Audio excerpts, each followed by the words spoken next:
You are traveling through another dimension. A dimension of confusion, banality, and shattered expectations. A journey awarded to you by a small red pill. Your next stop, the MGTOW zone. This video is building off the last video I made, titled Defining MGTOW. If you haven't seen it, the link will be below. In that video, I mentioned how a fellow employee of mine responded to me admitting being a MGTOW. Along with her response, she also sent me a link, which got me thinking. Anything I source will be linked below also. Now, the content in question was called the 4 levels of MGTOW. Now, some of you may have already heard of this concept, but it was new to me, so I want to make a short video about it and how I interpret it. My first introduction to these 4 levels of MGTOW came in this form, and that screen cap you're seeing right now was taken directly from the first site I was linked to about the concept. Now, you can see that they've got it arranged into 4 levels. Level 1 being situational awareness. Level 2, rejection of long-term relationships. Level 3, rejection of short-term relationships. And Level 4, economic disengagement. And I'll quote from that first site when it says, "One reason people believe that MGTOWs avoid society is the 4 levels of MGTOW," cited on MGTOW.com, and which is also cited on Red Pill's 2014 direction. Now, I was completely unaware of these 4 levels until about a week or so ago, and I had no idea that these 4 levels are what made other people believe that we avoid society. But there it is for you.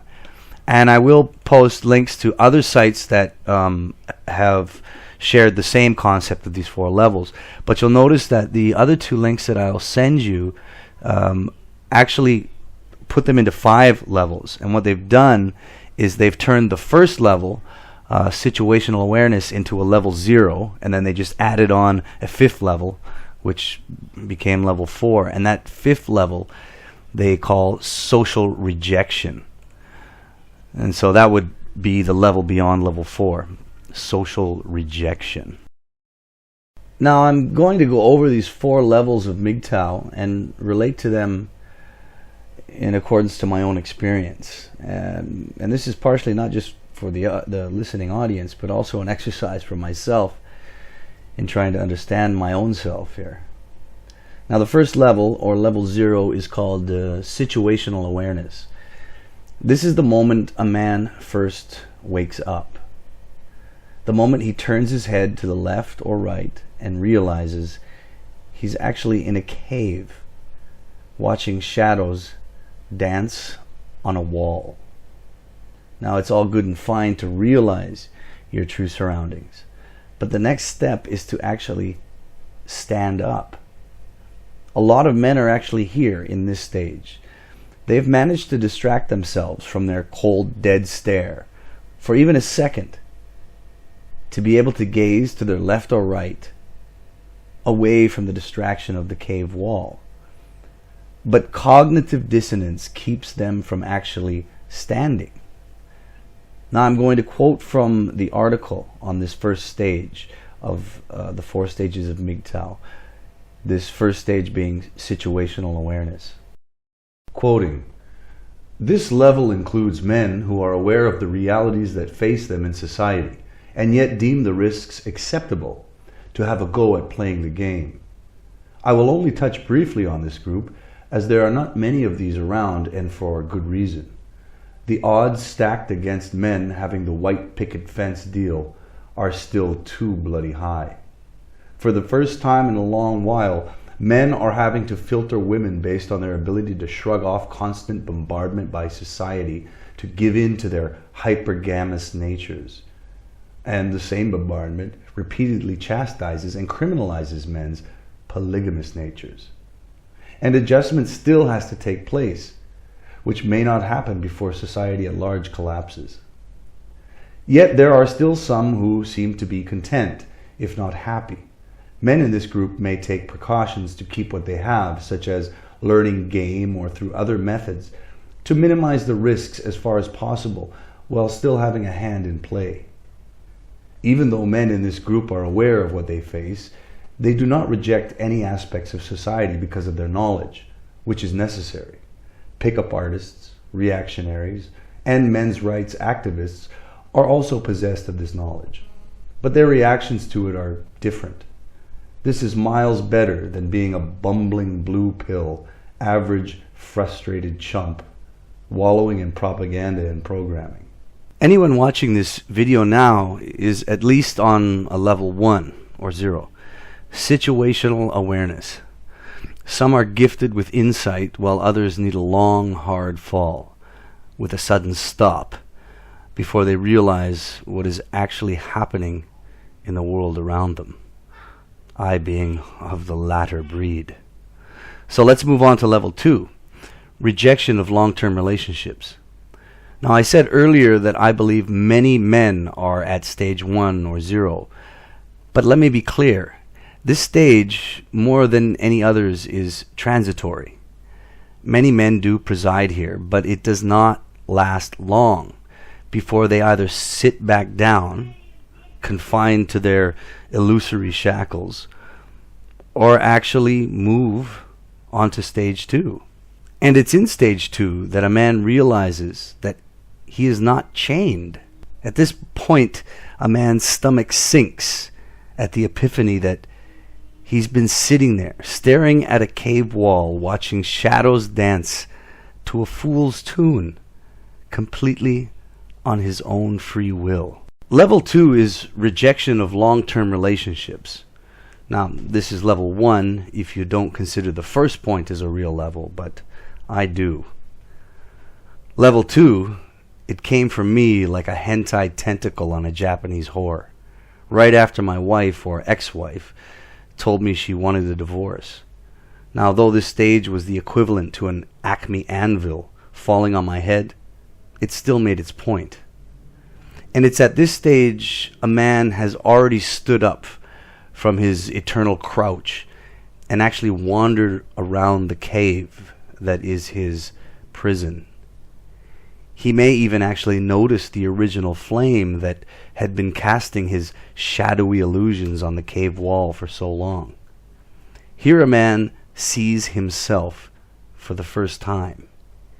He sees himself as being apart from the cave, and at this point only has one sense of direction.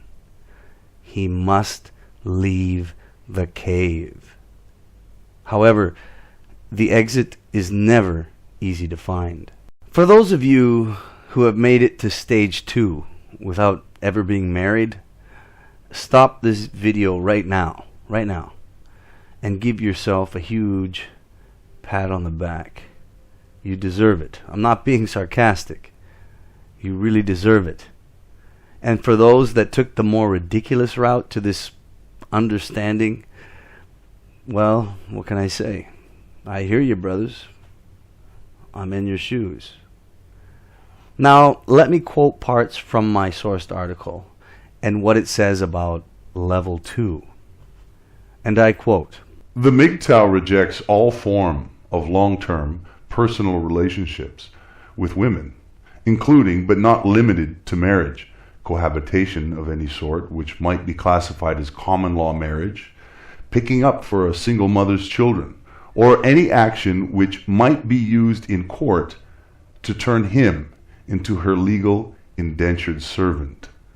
As things stand today, there is no reason for men to get married whatsoever. Women have no legal or social obligations to men, and yet men are expected to carry all the traditional obligations while laboring at the same time under progressive ones. So they ask themselves, why bother? There's no reason for a man to get married today, ever. Why have children when they can be ripped from you at a moment's notice and you'll never see them again? Besides, with surrogacy, a man need not even get married to have one on his own terms.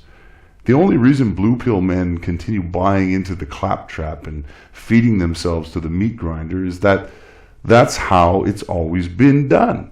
And they're still feeding into the white picket fence dream, the dream which doesn't exist anymore. Level 2 for many men, especially young men or even older PUAs, it's a cinch. In fact, a lot of young blue pill minded men, dumb and full of cum, seem to have no problem never being in a long-term relationship. For them, their lives are actually one short-term, long-term relationship from one woman to the next, if you catch my meaning. This mindset is a death knell for young men without the wisdom to know where that red brick road actually leads.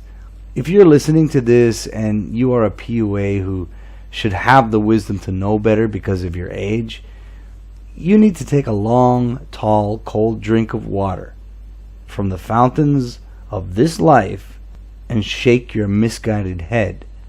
You may feel you have power over gynocentrism because of your nonchalant ways and character of life in relating to women, but in reality, you have simply started a wrestling match with a boa constrictor, and there is no 3-count win in your future. For a man, any man, to go from a level 2 to a level 3 within MGTOW, it takes guts. Although it may seem like brushing off even the shortest term relationship is simply another notch in the old bedpost. If you misunderstand the world and its hypergamous and gynocentric nature, you will still one day end up longing for a female companion to fill in the voids left by your childish ways. Now it's time to wake up and grow up.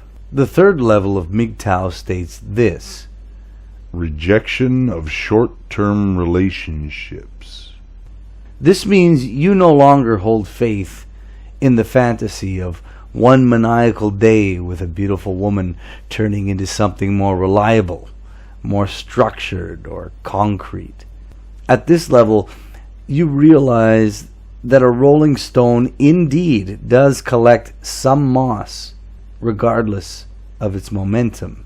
At this level, you realize that a woman's pandering throughout its painful life cycle does not a butterfly make. This level stops most men cold. Although my failed marriage slapped me in the face with the durian of truth into level 2, it still didn't prepare me for the commitment of a level 3 MGTOW. A lightning bolt at the precise minute may bring on feelings of awe, but what most people fail to remember is that a lightning bolt rarely strikes twice in the same spot, especially in your presence within your lifetime. Level 3 is a matter of not only timing, but a willingness to disbelieve the conformity of most of society. I quote again from my sourced article. The MGTOW at this level rejects all form of personal relationships with women, including dating, one-night stands, friendships, etc. Any contact with unfamiliar women is kept strictly professional and at a minimum. Now, I am currently on par with this level. However, I do commit a little time to women that I know or have some kind of friendly relationship with, regardless of their age. I do not date, though I do occasionally entertain the so-called one-night stand, and that's outside of prostitution, with women I know on a very personal level.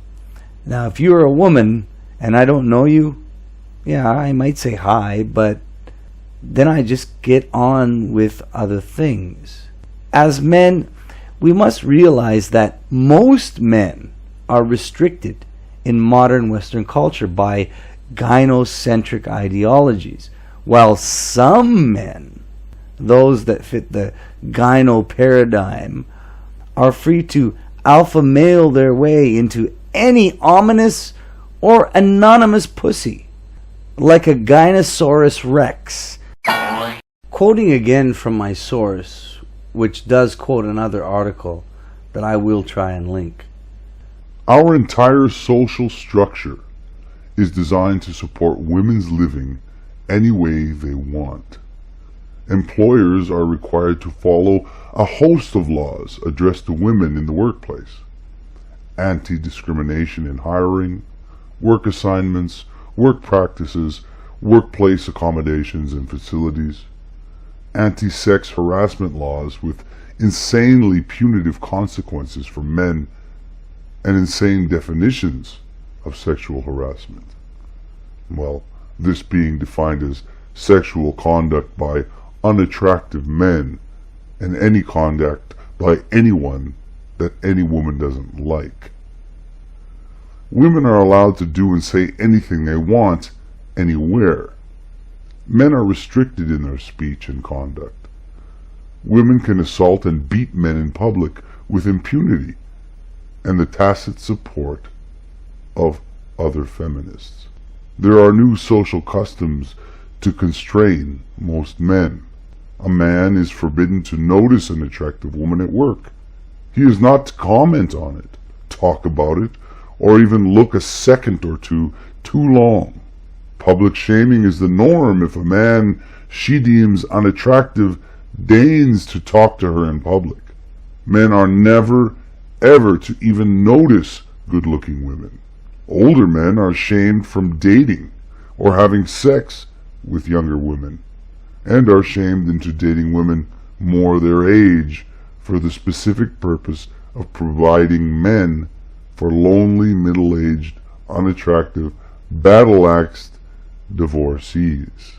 Men are never, ever to comment on or appreciate a woman's physical appearance, or compare an attractive woman to an unattractive woman. Attractive men, however, well, they're exempt from all of these legal and social conventions. In short, for myself, after a failed marriage and then a pitiful attempt to pick up the pieces by dating another woman who turned out to be worse than my ex-wife, level 3 was a very easy transition for myself.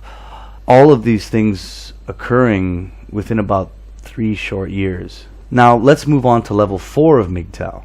Economic disengagement. This level is particularly interesting to me, and a level I was fortunate to have stumbled upon without really intending to. However, keep in mind that some sources consider this a level 3 with an added level beyond it, but I will get into that more later.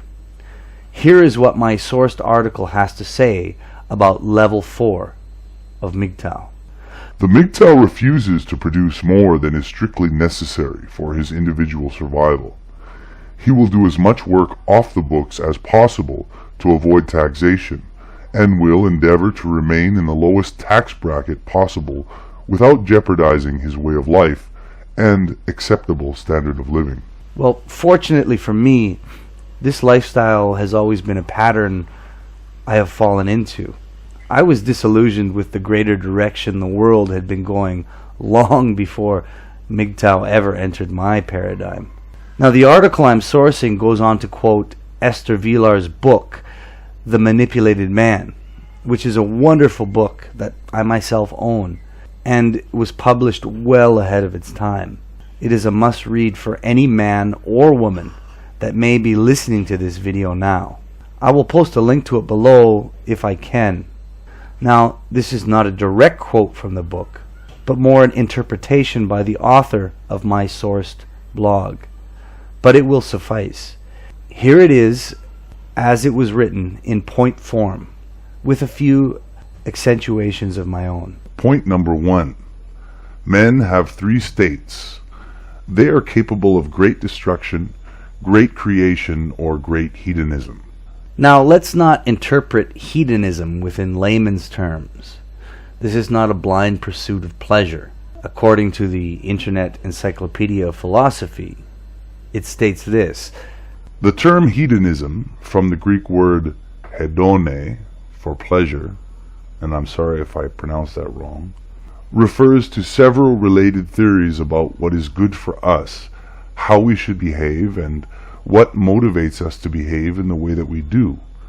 All hedonistic theories identify pleasure and pain as the only important elements of whatever phenomena they are designed to describe. If hedonistic theories identified pleasure and pain as merely two important elements instead of the only important elements of what they are describing, then they would not be nearly as unpopular as they all are. However, the claim that pleasure and pain are the only things of ultimate importance is what makes hedonism distinctive and philosophically interesting. In other words, men can and will react accordingly to pain and pleasure, most often in the pursuit of what benefits not only themselves, but also those immediately around them. Men tend to be hedonistically opportunistic, or they are empathic in their hedonistic nature. Men are simply empathic hedonists. This paradigm makes the world go round. If you don't believe me, go ahead and look out your window right now. Take a good look at the infrastructure men have built for your convenience. Point number 2. For obvious reasons, we do not want deconstruction, but men will snap under pressure or participate in it for a cause. However, this cause is a ripple effect of men's tendency to improve their own condition, which in turn is done to improve the condition of anyone that exists within the spheres of their influence. Point number 3. Most men, however, will default to hedonism, please see above, since it requires the least effort. This results in what detractors call Peter Pan syndrome. One thing I find ironic about women using the shaming language towards men going their own way or refusing marriage and relationships with this term, the Peter Pan syndrome, is that traditionally Peter Pan was always played by a woman. So maybe that's another great example of women projecting their own shortcomings onto men. Point number 4. In order to get men to produce, there are 3 methods that have been tried throughout history. Forced production, i.e. slavery, restricting access to resources, and giving them a family. Now, I believe slavery for men has never ended. Further, if it is true that men continue to be slaves to a state, they will always be restricted access to resources. Within the male/female paradigm, just consider how many resources are available regarding reproductive control for women compared to men. How much power, i.e. resources, do men have over bringing a new life into this world beyond simply being a donor of sperm? And it is the sperm that initially starts the long, hard road towards a family. Family used to be a man's opus. Now it has become his eternal prison. The man provides a family only to be thrown out into the cold, dark garage where he may entertain himself with trivialities such as woodwork and music, the very things that attracted his so-called mate in the first place. Now they simply become hobbies, where once they were his musk, designed to guarantee his future. The empathic hedonist becomes sorry of his own nature. Point number 5. Slavery requires enforcement by other men, which in turn shifts the problem. How do the elite alphas convince the enforcers to comply? One way of doing this was to entice the enforcers with women who were attractive, but not so enough for the alphas. But that does not solve the problem of slavery, meaning that men will take every opportunity to underperform. Imagine a toolbox. Now imagine the tool you use the most. That is the modern woman. What women refuse to acknowledge is that every tool has its purpose, and without it, the job would not get done. Now imagine that you are the tool, but you are a screwdriver being used to hammer in nails. All that happens is that your handle becomes scuffed and eventually unusable. Yes, men as tools, women as tools. Recognize the difference. Point number 6. Restriction of access to resources does not work very well because most men do not require large amounts of resources to be content. Food, shelter, and a source of entertainment is usually enough to satiate most men, leading to the stereotypical bachelor pad. Consumption in the modern world today is driven overwhelmingly by women, 80 to 90% depending on which economist you ask. So men producing enough to support themselves, that is insufficient to meet the needs of the entire civilization. Now all I have to say to this point is to watch my 30 plus examples of female privilege video part 2. I'll put the link below, but I think I explained myself clearly on this topic there. Point number 7.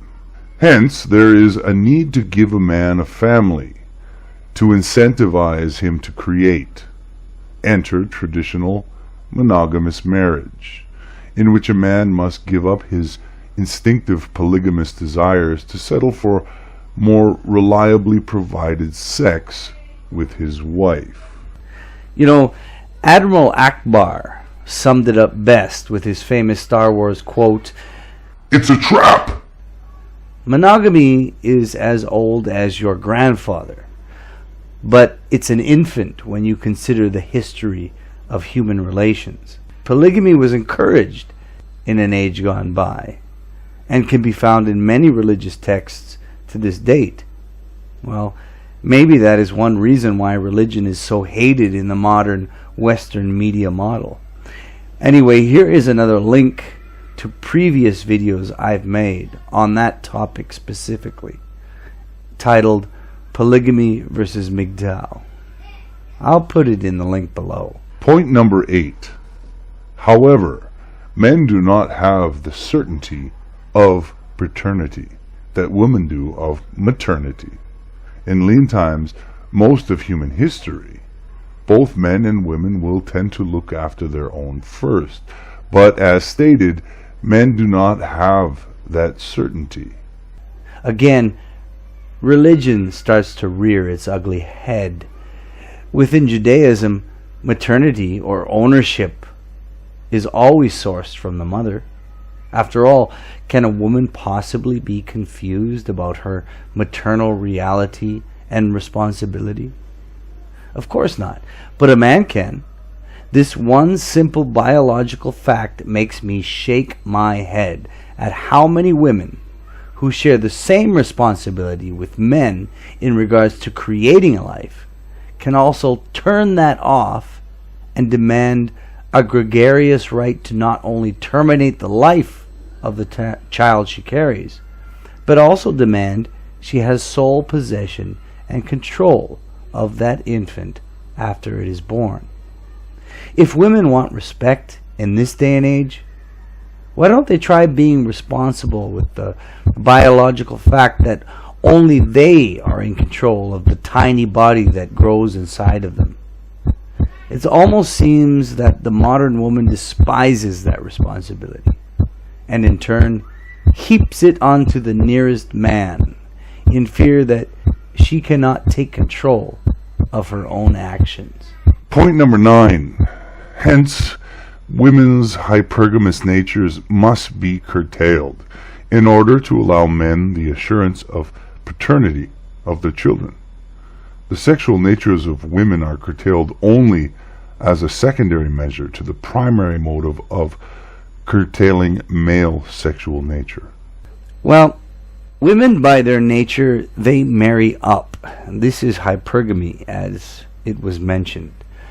I once asked my female boss this question: if the most handsome security guard in charge of protecting this building proposed to any woman working here who are far above his position, would the woman agree to such a proposal, especially one of marriage? Well, My employer's eyes glossed over for a second. Wrinkles of grimace appeared across her face, and she simply replied, "No, they wouldn't."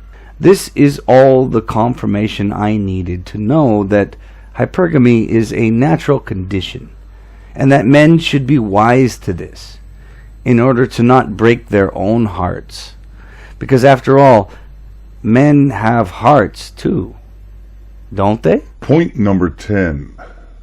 With a family that he knows is undoubtedly his to work for, men produce to their maximum capacity and build civilizations. Yes, the world was built by men who knew they had a family to work towards. And I will not criticize men who in our modern age have chosen to forsake a family. I don't blame them, considering the conditions. Much the same way I would not blame or criticize a civilian for not running into a burning building to save a puppy. In this modern world, we are expected to believe that the woman and the family that she may provide is a puppy whose life is ready to be extinguished by the flames of modernity. More and more, men are realizing this trap. If men could be compared to, let's say, Superman, the narrative would go something like this. "Superman, there is someone trapped in that burning building. Please help them." To which Superman, or man, the builder of worlds, would reply, I'm sorry, but there are just too many more important things I have to attend to than the solitary life of one woman and her cats. Besides, I don't want to be sued for grabbing her breasts as I rescue her from the debris. Of course, you and I know, we the typical beta male, that Superman would probably get to have sex with that woman he just rescued. In fact, he could easily and almost unnaturally have just raped her in the flames and have gotten away with it. But even Superman is not immune to paternity suits, child support, and alimony. Now that is a story I would like to see about Superman that would put kryptonite out of business. Oh, the night. So dense, so quiet. After all this, I realized that I was a level 4 MGTOW without even really knowing it. I moved from simple understanding to no wives or girlfriends to fuck the whole world in what seemed like an afternoon. But I feel I can at least offer some advice here, as an expatriate who has gone full-on level 4. I've completely dropped out of my own culture and society. I haven't paid taxes to my home country or voted for a leader in that country for at least 12 years.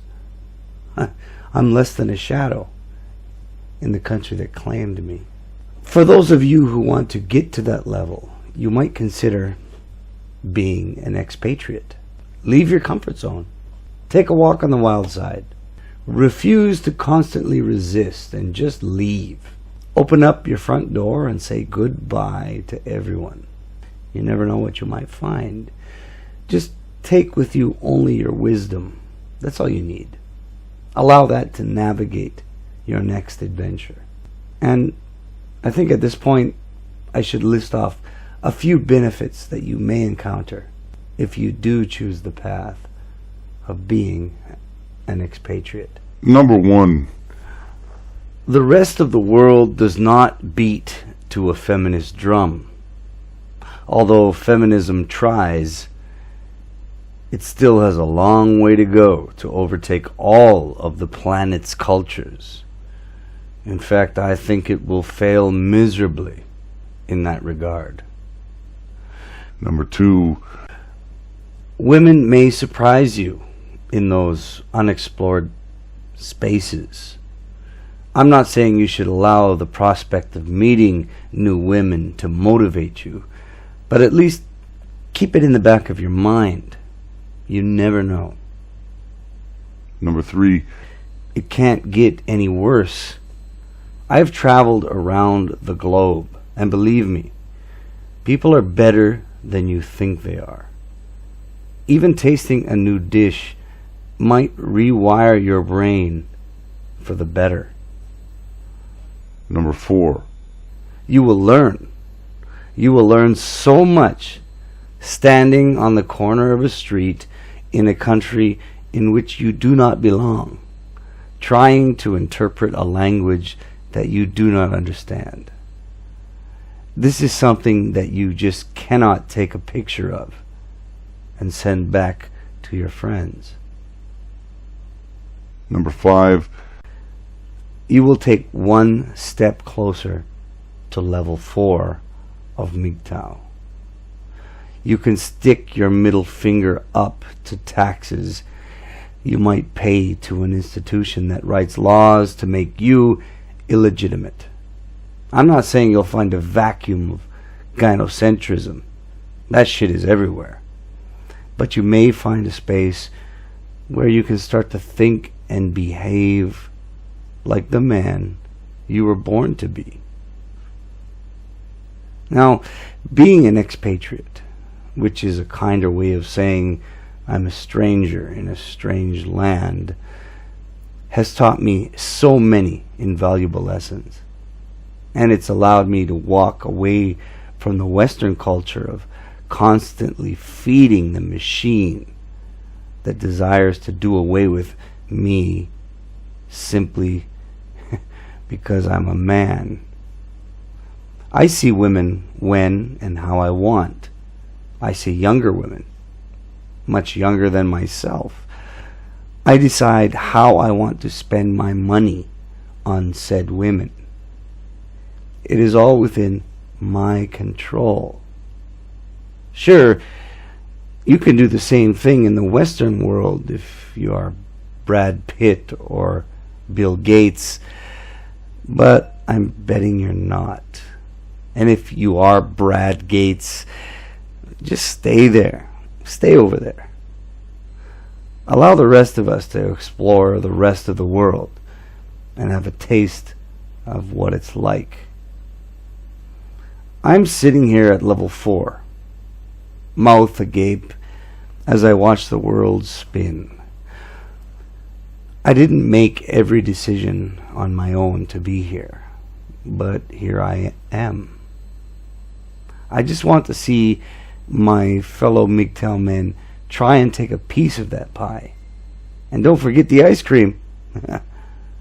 Once you are MGTOW, you have very little to lose.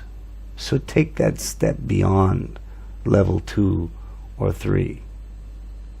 Sell what you don't need and walk down to the closest travel agent. Take a break from it all. Maybe for a year or 2 or maybe 3. Tell any woman in your life to hit the road and then beat your feet to a different place, to a different rhythm. Fuck being a patriot. Be an expatriate. Man, this is a must for the younger men. Don't let life pass you by. Grab a beautiful Asian whore and teach her what it's like to be a MGTOW between pillows and dinner, and light a few candles in the meantime. You have absolutely nothing to lose.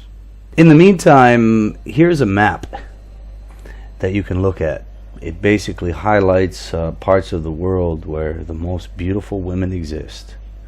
Take a good hard look at it, navigate it, mull it over, compare it to where you're living now and to where you could explore. Just a little bit of an idea for anybody out there who has reached their limit and wants something different. Go ahead. You might not regret it. Anyway, if I ever see any of you, I pray to God that it's in an airport. Take care of yourselves. Don't be afraid. take the next step. Cheers. Peace out. Love you all. And this is the MGTOW Zone. You found your lover. You found